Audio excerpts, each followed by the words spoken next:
Shalom bien-aimés dans le Seigneur, nous continuons avec notre méditation sur le thème « Dieu a des attentes dans votre attente ». Nous tirons notre texte dans 1 Corinthiens chapitre 10, le verset 13, qui nous dit ceci. « Aucune tentation ne vous a survenu qui n'ait été humaine, et Dieu, qui est fidèle, ne permettra pas que vous soyez tentés au-delà de vos forces. Mais avec la tentation, il préparera aussi le moyen d'en sortir afin que vous puissiez la supporter. » Alléluia. Dans notre attente, Dieu attend de voir si nous allons choisir de l'honorer, de lui faire confiance et de dépendre de lui. Honorer Dieu est un choix à opérer pendant que nous l'attendons. Tout le monde peut honorer Dieu quand tout se passe bien. Mais dans l'angoisse de l'attente où nous sommes exposés à des tentations, honorer Dieu est une décision profonde de notre amour pour lui. Notre verset dit « Mais avec la tentation, il préparera aussi le moyen d'en sortir afin que vous puissiez la supporter. » Ainsi, peu importe à quel point nous pourrions être tentés dans l'attente de Dieu, il a déjà disposé un moyen pour nous aider à vaincre la tentation et de l'honorer.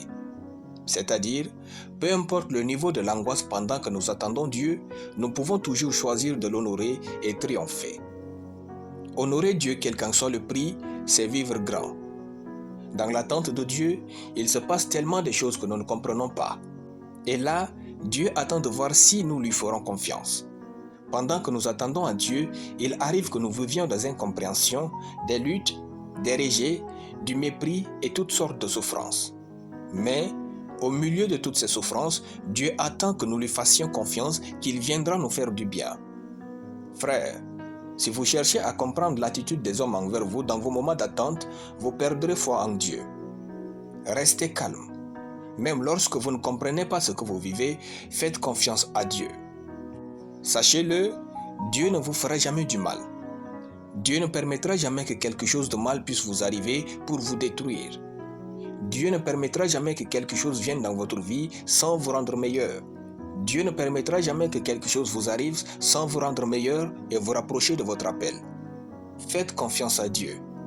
La haine des frères de Joseph, le jugement de Potiphar et l'accusation de sa femme, l'oubli, le manque d'amour paternel et maternel n'ont jamais pu détruire Joseph et son succès.